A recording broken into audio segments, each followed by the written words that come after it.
చెత్త ఏరియా కోసం హత్యకు గురైన నాగరాజు స్వచ్ఛ కార్మికుడిని చంపి సంచిలో మూట కట్టి మూసులు వేసిండ్రు.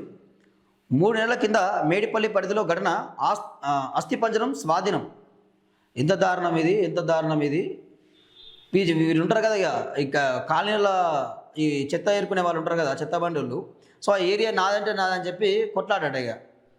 సో వాళ్ళకు జరిగిన కొట్లాటతోటి వాళ్ళ మధ్యలో ఏం పంచాయతీ ఏందో సో వాళ్ళని చంపేశారట ఇక. నారాజ్ అనే ఒక చెత్త ఏరుకునే స్వచ్ఛ కార్మికుడు వాడిని చంపేశారట. చంపి సంచిలో మూట కట్టి మూసలో వేసారు. సో 3 నెలల తర్వాత అస్థిపంజరం దొరికింది. ఎక్కడ పోయిండు ఏందని చెప్పి ఎంక్వైరీ చేస్తే చెత్త సేకరణ ఏరియా గురించి గొడవే కారణం. నగరంలో సాధారణమైన చెత్త హత్యలు. నెలకు లక్షలు వస్తుండటంతో చెత్త సేకరణ జాబ్కు ఫుల్ డిమాండ్. కట్నాల కింద అల్లుళ్లకు రాసిస్తున్నట్ట ఇక. చెక్ పెట్టే ప్రయత్నం చేయని అధికారులు అటు. ఇక చూసిరా, ఇది మామూలు దంద కాదు. ఇక అల్లుళ్ళకు కట్నాల కింద ఇస్తున్నాడు ఏరియా. అంటే ఇది ఏరియా నాది, ఈ ఏరియా నీది, పలానా ఏరియాకు నీకే ఇస్తే అక్కడ చెత్త మొత్తం నువ్వే ఆ చెత్త ఇండ్ల నుంచి తీసుకుపోవాలి. అక్కడ ఏరియా నీదే, ఇంకో రావద్దు ఇక ఏరియాకి. ఇక ఆఖరికి కట్నం కింద ఇస్తున్నాడు ఆ ఏరియాని. ఇక సో ఇంత డిమాండ్ అంటే లక్షల్లో డబ్బులు వస్తున్నాయి అటుగా. ఆదిపట్ల ప్రాంతంలో చెత్త సేకరించే ఒక స్వచ్ఛ కార్మికుడిని దారుణంగా చంపేశారు.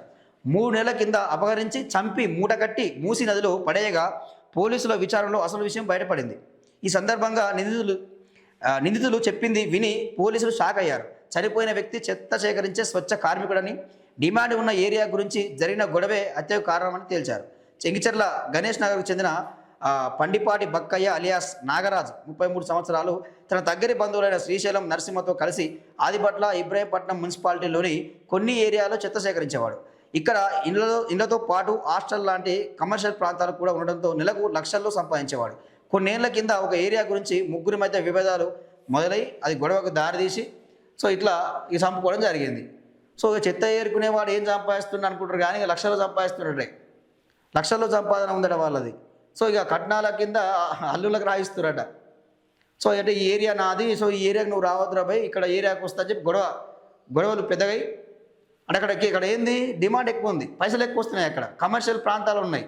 సో ఒక ఇంటికి 150 దాకా 130 నుంచి 150 రూపాయలు వసూలు చేస్తారు నెలకు ఒక ఇంటికి, అంటే ఒక కుటుంబానికి. సో ఇట్లా సంపాదన ఎక్కువ ఉంది కాబట్టి సో వాళ్ళ గొడవలై చంపేసుకున్నారట.